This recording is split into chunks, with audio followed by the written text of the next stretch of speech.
Қазақ халқында ұрпақ тәрбиесіне ерекше көңіл бөлген. Әр баланың бойына жақсы қасиетті сіңіру ата-ананың міндеті деп есептелген. Сол үшін де әке көрген оқ жонар, шеше көрген тон пішер деген мақал бекер айтылмаған.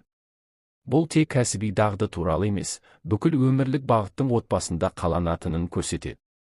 Толық мазмұн, егжей-тегжейлі түсіндіру. Әке көрген оқ жонар, шеше көрген тон пішер, қазақ халқында кең тараған, ұрпақ тәрбиесі мен ата-ананың үлгісіне негізделген терең мағыналы мақал. Мақалдың мағынасы.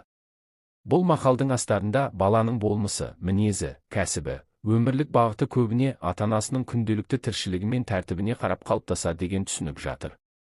Яғни, бала әкесінен еңбекке, ұсталыққа, батылдық пен жауапкершілікке үйренеді, ал анасынан мейірім, ұқыптылық, тиянақтылық сияқты қасиеттерді бойына сіңіреді.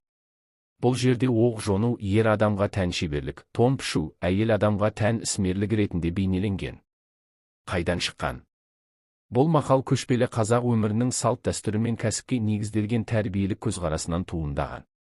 Ертеде балалар ата-анасының қасынан бір елі ажырамай, күнделікті тіршілігіне көмектесіп, сол арқылы өмірлік тәжірибе жинаған. Ол баланы әкесі ертіп аңшылыққа, ұсталыққа баулыса, қыз бала анасымен бірге үй шаруасын атқарып, тігін тігуді, қонақ күту мәдениетін үйренген. Осы тұрғыдан мақал өмірлік шындықтан туған. Бүгінгі өмірмен байланысы. Қазіргі қоғамда да бұл мақал өзекті. Балаға берілетін ең мықты тәрбие ата-ананың үлгісі. Бала сіздің сөзіңізден емес, әрекетіңізден үйренеді. Егер ата-ана кітап оқыса, бала да оқуға ұмтылады. Егер ата-ана еңбекқор болса, бала да еңбекті бағалайды. Демек, ата-ана баланың ең алғашқы тәрбиешісі, әрі өмірлік үлгісі.